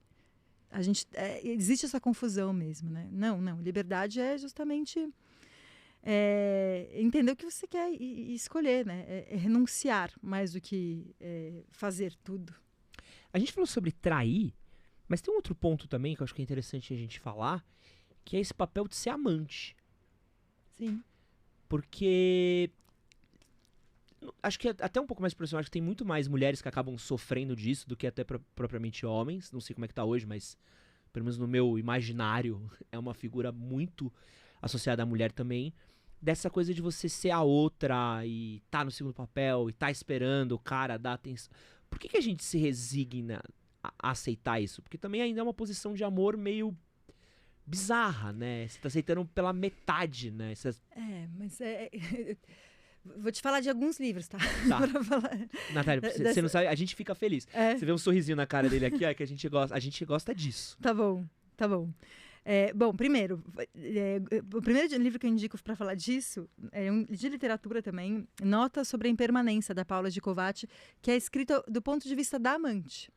A protagonista é amante, o que é muito legal, porque porque ela desestabiliza esse lugar, enfim, da protagonista heroína. Não, é a amante.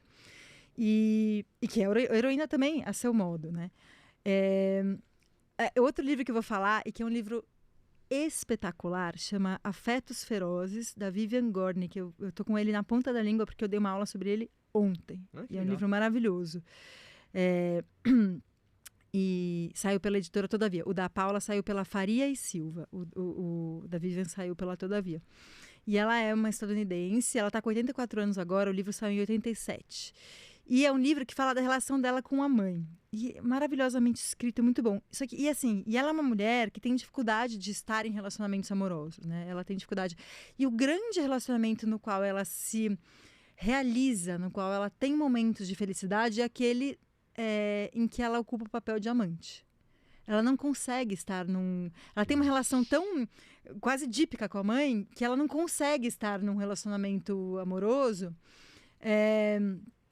E ela se realiza estando nesse lugar. Ela não quer fechar. Ela quer esse espaço. Depois ela, enfim, isso vai causar um sério sofrimento, mas ela se realiza nesse lugar, né? Então, por um lado, por que a pessoa se contenta com isso? Às vezes é o que ela precisa. Às vezes ela não quer esse todo, né? Às vezes ela não quer, às vezes ela quer, enfim, esse ar em volta desse relacionamento que o lugar de outra, né, de não ser essa ocupar o papel central, vai dar para ela. Agora, uma coisa que eu preciso te dizer, você falou a maioria das mulheres se prestam esse papel, a maioria são mulheres que se prestam esse papel. Eu, como eu acho um privilégio, né, de escutar na clínica relatos íntimos, né? Homens também, viu? É mesmo? Sim, sim. Eu tô falando mais do imaginário que eu tenho, assim.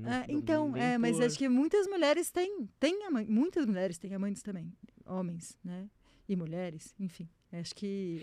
porque na minha cabeça, ou pelo menos de pessoas que eu conheço, assim, eu sinto que o homem, às vezes, ele é muito mais possessivo, assim. Então, eu sinto que o amante, ele tem muito mais essa coisa de pegar e tirar e ser... Ou é o cara que é o canalha, né? A coisa do...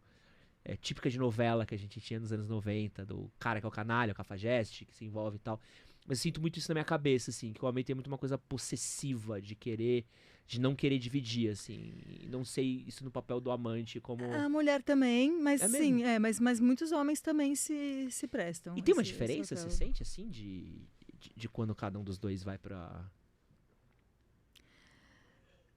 A impressão que eu tenho é que para o homem é muito mais devastador ser traído, assim, né? Ser traído, ser largado, ser trocado por outra pessoa. Para a mulher também pode ser, mas é que eu tenho, assim, tô pensando mas assim, uma amostra pequena, tá? Não dá para generalizar tudo. Pensando em relatos pontuais, assim, mas de ser muito devastador, né, para um homem. E acho que por conta disso, né? É quase como se fosse o papel dele, né, entre aspas, né, algo que ele, enfim, ele teria que ser o conquistador, ele teria que ser o... Enfim. Tem um... E é uma coisa que a gente até recebe muito, assim, que a gente tem, principalmente aqui no Brasil, é muito sinistro, assim, essa coisa do cara que é traído, ele é quase ridicularizado. É impressionante que, assim, o corno é xingamento, é piada, é humilhado.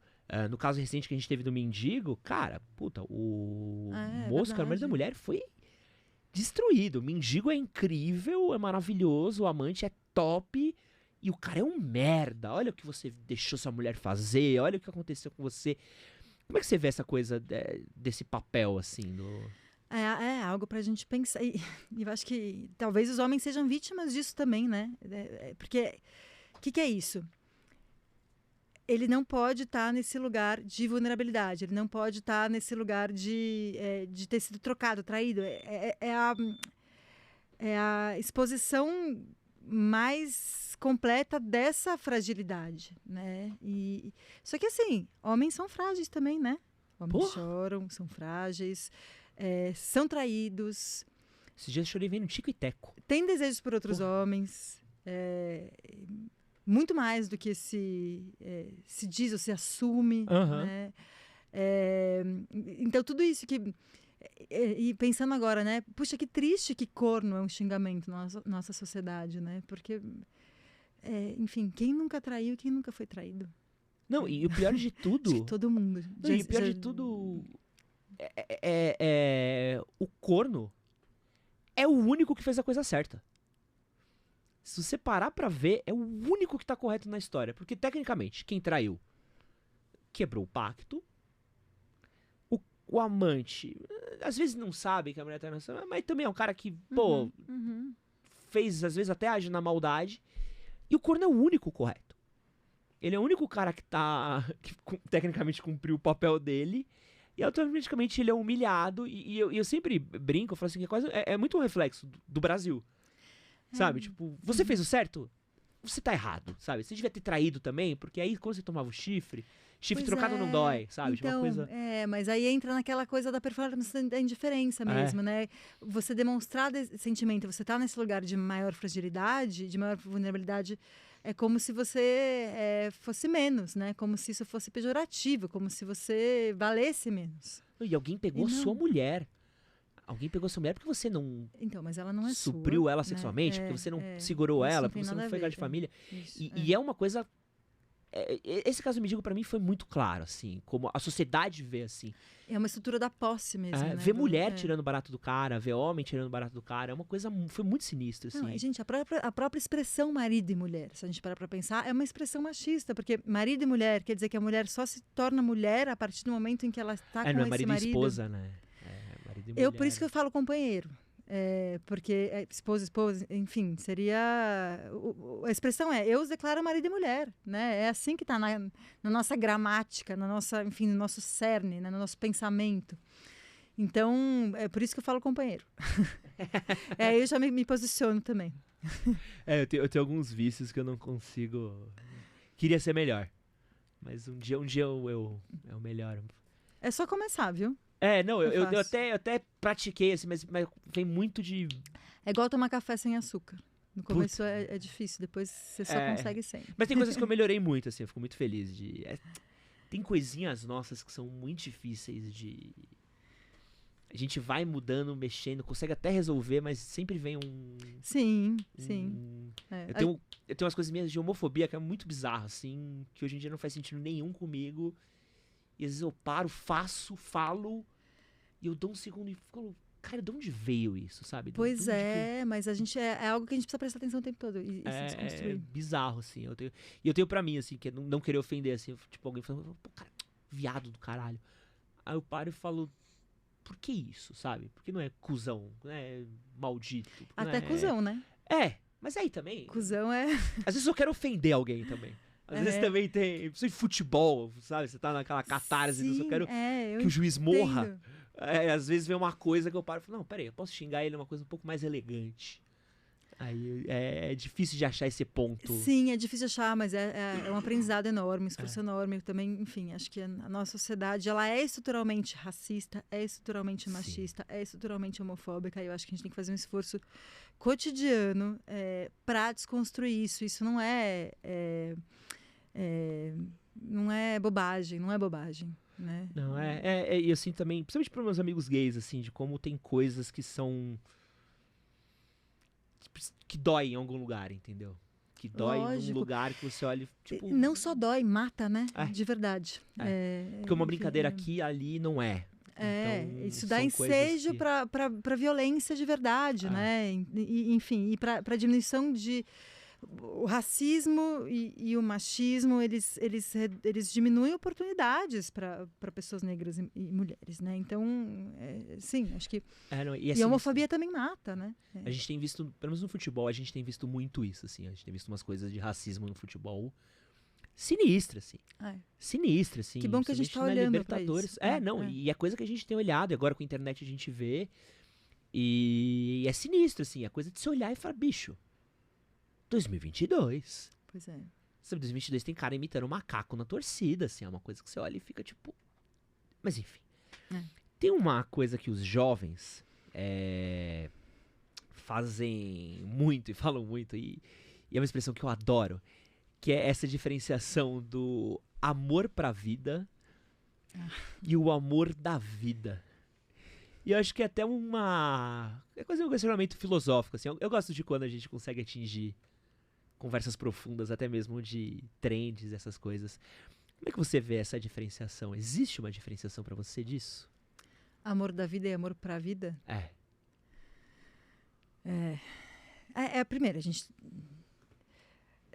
tem essa visão romântica do amor, né? De que amor da vida, eu acho que é uma idealização, né? E tudo bem a gente ter idealizações também. Amor da vida, quando você fala, já tem a impressão, bom, então foi um amor não vivido. E o amor para a vida é o que é vivido, né? É o que é é o que a sujeira dos dias vai deteriorando e vai também tornando mais bonito e mais verdadeiro, mais próprio, né? Amor da vida, mas enfim, não é impossível, né? Existe, outro dia eu vi, não sei se eles estavam casados há muito tempo, mas me veio essa imagem agora, um casal de velhinhos indo juntos para a feira de mão dada. É tão bonitinho, né? Sim. Mas talvez eles estivessem juntos, sei lá, desde 2 anos atrás, não sabemos, não sei, a gente tem a impressão, né? Olha, esses velhinhos juntos falam, nossa, amor da vida inteira, mas não sei, não é assim. Enfim, e o que é, sei lá, a vida inteira não dura sempre quanto a gente gostaria que durasse, né? Mas sabia que tem estudos, eu acho que um outro livro que chama A Ridícula Ideia de Nunca Mais Te Ver, eu acho que vem... Cara, eu já amo esse livro só pelo título. Pelo título, né? Porra, que bonito esse título. É muito bom. Fala uma mulher que perdeu o marido, né? Ele faleceu... Olha, eu falando marido. Ele faleceu de câncer no cérebro. A Rosa Monteiro, a autora. E ela faz um paralelo também com a morte do Pierre Curie, marido da Marie Curie. Os cientistas, prêmios Nobel, né? Prêmios Nobel. Não sei qual que é o plural. Enfim, e a Rosa, eu acho que está nesse livro esse dado, não tenho certeza, mas se não tiver, já fica indicação do livro que vale a pena ler, mas de que tem estudos que falam que é mais fácil para uma mulher, ou enfim, para uma pessoa, ficar viúva do que se separar, ou do que o divórcio. Depois de um certo tempo, né, depois que se atravessa o luto, há estudos que dizem que a vida dela volta ao normal, mas que ela se vê mais feliz. As viúvas, depois um luto, né? Se tem trabalho de luto bem vivido, 2 anos, enfim, ou mais ou menos, né? Não é exato. Que é um período de muita dor. Depois, ela vamos supor assim, se é que dá para medir isso, mas acho que tem estudos, ela é mais provável que ela seja considerada por ela mesma uma mulher feliz do que uma outra que se divorciou, se separou. Que bizarro. Pois é. Gente, agora eu tô com medo de estar dando dado errado, mas eu acho que é isso e eu acho que é desse livro. Se depois qualquer coisa você me corrige. Eu sei que os americanos, eles têm um conceito, e é um conceito que eu gosto, que eu acho bonito até, que é o The One That Got Away. Que a gente não tem uma tradução literal pra isso, que é aquele que se foi. Uhum. Porque eles têm muito essa coisa de mudar de cidades, então você tem um namorado colegial, aí quando você vai pra faculdade, puta... Cada um foi pro lado, The One That Got Away. Você vai fazer faculdade no lugar, depois você volta, você se muda pra trabalhar. Então eles têm essa coisa muito forte de ficar viajando que a gente não tem tanto aqui, né? Nesse nosso país de capitanias hereditárias. E acho isso um conceito muito louco, porque essa coisa do amor da vida, pra mim, é a coisa mais cruel do mundo, porque é a eterna possibilidade. Do fulano, mano, aquela mina era incrível.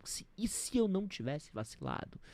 Teria sido maravilhoso. Porque se eu não tivesse ido no cabaré, ela nunca teria terminado comigo. E a gente teria 5 filhos, um cachorro, uma casa na chácara. Eu teria ganhado a loteria, estaria milionário e tudo seria incrível. Porque na nossa cabeça, tudo é ótimo, né? Na nossa cabeça a gente sempre é gênio, muito mais esperto do que realmente é. Os planos são muito mais concretos. E acho que essa coisa do amor da vida, que até brinca, é essa coisa muito cristalizada, essa coisa muito romântica, assim. A minha primeira namorada foi legal, mas minha segunda namorada foi incrível. E foi até um choque, assim, porque foi com quem eu vivi coisas que foram as primeiras experiências, as primeiras viagens juntos, os primeiros jantares de família, a primeira vida sexual ativa mesmo, passeio com amigo, tudo, troca, tal, foi foda. E aí quando eu termino e começo um outro relacionamento, é quase injusto comparar com isso. Ou com o próximo relacionamento que você é mais velho, não tem mais a magia. E aí parece que esse amor é muito mais especial, mas não é. É porque aquilo era uma descoberta e deu errado. E aí você começa a achar magia em outras coisas. Por que deu errado, né? E o que ia dar errado? A gente nunca lembra no que deu... Talvez tenha dado só certo. terminou, né? Se cumpriu. Terminar não quer dizer dar errado. Isso é esse algo deu que... errado, mas mas é verdade, né? Esse não cumprimento do que é um relacionamento, né? Pra que serve um relacionamento?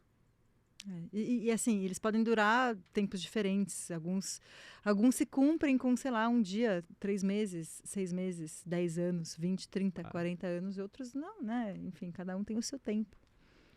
Acho que tem a ver com aquilo, né? Da nossa dificuldade de lidar com o fim. Eu tenho uma pergunta aqui pra gente encerrar. Que é... O amor é pra jovens? Porque quando a gente fala de amor, quando a gente fala de aplicativo de relacionamento, quando a gente fala de cultura pop, quando a gente fala de literatura, é sempre Romeu e Julieta com seus 13 anos, é sempre Bridgerton, é sempre série de comédia adolescente, é sempre essa coisa muito jovem.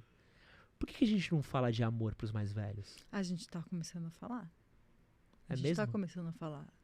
Bom, Rosa Monteiro é uma que fala disso, o próprio Nausgard, Helena Ferrante, que vai falando do amor ao longo da vida, né? A tetralogia napolitana. Tô falando da literatura, né? Que é a minha área, o meu campo. Mas a gente tem esse estigma na sociedade, né? Eu sinto que quando a gente retrata o amor, é muito difícil a gente ter essa coisa do... Você não vê o Tinder fazendo campanha pra um casal de velhinho, por exemplo. É sempre essa coisa muito jovem, muito bonita, muito... Pois é, mas mágica. eu vou te dizer que eu fiz uma live com... eu não vou lembrar exatamente o nome do perfil dela. Acho que é Cool 50. Tá. E foi incrível, e foi muito legal perceber o quanto... o quanto as pessoas não mudam. O amor continua igual na maturidade, né? Para homens e mulheres maduros e maduras. As questões continuam as mesmas. Há algo que amadurece, mas há algo que não amadurece nunca. Eu acho que o amor tem algo nele que a jovialidade talvez seja do amor, né? Não seja da pessoa. Do ser jovem. Eu acho que sim, os velhos podem se apaixonar e talvez eles haja algo de jovial nisso, né? Porque tem pessoas que não sei que podem ter 50, 60, 70 anos e sim, tem 50, 60, 70 anos e tem a idade que tem e aparentam, e que bom que aparentam ter a idade que tem. Mas tem algo de jovem, né? Que não tem a ver com a idade, né? Que tem a ver com uma vitalidade. E eu acho que o amor é uma fonte de vitalidade também, ainda que de sofrimento, né? Eu acho que pessoas velhas, sim, ok, não tem uma propaganda do Tinder, mas eu gostei muito de como as mulheres mais velhas receberam meu livro, assim. Gostei muito de saber que, enfim, que faz sentido enfim, a partir dos 50, 60 anos, que com 70 anos ainda se sofre por amor e para mim é um alento saber disso. Eu quero chegar aos 70 anos sentindo frio na barriga. Porque tem essa coisa muito do jovem, né? Do, puta, meu namoro não dá certo, já tenho 30 anos, então nunca mais eu vou amar e nunca mais vou dar certo e acabou pra mim. É quase como se o amor tivesse uma data, sabe? Você tem que casar até os 30, ter o filho até os 40 e aposentar aos 50 juntos. Mas isso não tem nada a ver com amor, né? Tem a ver com essas expectativas da sociedade capitalista, tem a ver com as expectativas, inclusive, de reprodução, né, de ter filhos, que para as mulheres tem até, enfim, 30, 40 anos para ter, tem uma questão de um fator biológico aí, mas que isso não tem a ver necessariamente com amor, né, isso tem a ver com outras questões, mas amor, enfim, qualquer idade, né, acho que não é só de jovem, não. Natália, muito obrigado por ter vindo aqui, foi incrível, uma delícia poder trocar ideia com você. Ai, adorei também. Pra quem quiser conhecer mais o trabalho da Natália, Copo Vazio, tá? O livro da Natália. Natália, onde mais as pessoas podem conhecer do seu trabalho, acompanhar coisas suas, próximos lançamentos, vídeos, textos? Meu Instagram pode ser Natália Timmerman. Show. Eu tenho Twitter, mas acho que onde eu apareço mais é no Instagram. Mas ainda assim, não sou daquelas que posta tudo. Então, mas tem esse cuidado. Assim, também. Copo Vazio, leiam, livro incrível da Natália. Muito obrigado a todo mundo que assistiu nossa live. Espero que vocês não tenham ficado tristes. Espero que não estejam chorando que nem o Guilherme, nosso mesista, está aqui. E um grande beijo para todos vocês, uma boa semana para todos nós. Valeu!